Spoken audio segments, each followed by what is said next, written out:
Sebagai salah satu referensi, pada hari Jumat minggu lalu, Pak Menko telah menyampaikan arahan di dalam rapat koordinasi keterpaduan pengembangan infrastruktur wilayah. Dan salah satu hal yang disampaikan Bapak Menko adalah tentang peranan infrastruktur dan pembangunan kewilayahan di dalam mendukung 6 di antara 8 poin Asta Cita. Arahan Bapak Menko hendaknya menjadi perhatian dan pedoman bagi kita semua. Bapak Menko telah menekankan pentingnya infrastruktur dan pembangunan kewilayahan sebagai salah satu pilar di dalam pembangunan bangsa dan negara Indonesia. Tentunya hal ini kita harus mulai dengan tahap perencanaan yang komprehensif dan juga bersinergi dan berkolaborasi dengan seluruh kementerian dan lembaga terkait. Jadi kita harus sama-sama siap menjalankan tugas. Saya ingin belajar cepat. Saya tidak pernah malu-malu, tidak pernah sungkan-sungkan mengatakan saya ingin belajar dan belajar yang cepat. Karena tidak ada waktu panjang kita untuk belajar dan menyesuaikan diri. Ini sesuatu yang baru buat saya, infrastruktur. Sama seperti ketika saya mendapatkan tugas pertama kali untuk ngurusin tanah. Pertanahan. Kalau saya bisanya pertahanan sebetulnya. Tapi mendapatkan tugas pertanahan. Ternyata tanah dan pertahanan juga ada overlapping interestnya di situ. Dan sekarang lebih luas lagi, bicara infrastruktur dan juga pembangunan kewilayahan. Berarti dari Aceh hingga Papua, darat, laut, dan udara. Jadi besar tugas kita dan kompleksitasnya juga pasti akan tinggi. Oleh karenanya ya kita bareng-bareng, kita samakan frekuensi kita samakan energi dan langkah kita ke depan. Siap semuanya?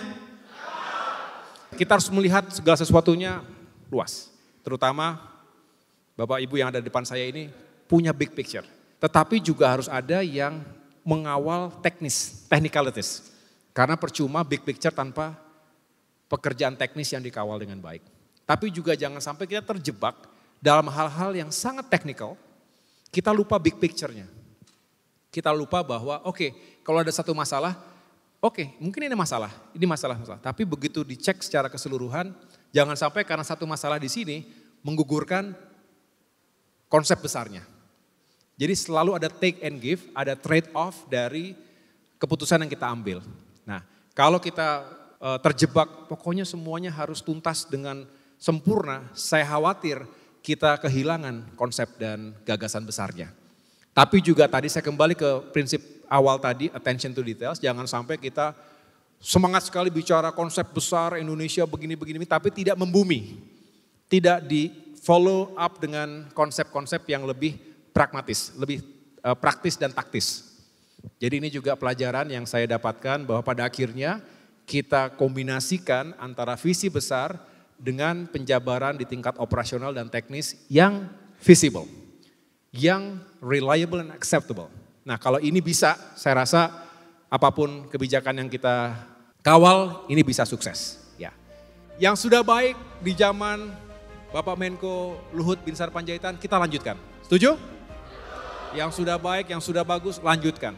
Saya juga selalu berguru kepada beliau. Beliau itu salah satu mentor saya. Ya. Tapi kita juga harus punya terobosan-terobosan baru, inisiatif-inisiatif baru. Setuju? Ya, itulah semangat dari keberlanjutan, tapi juga semangat perbaikan ke depan. Beliau juga terus menyampaikan banyak hal-hal yang terus menjadi tantangan birokrasi misalnya. Tantangan dari SDM. Nah saya orang yang sangat percaya SDM yang unggul yang bisa membuat organisasi kita sukses dan maju. Gitu ya.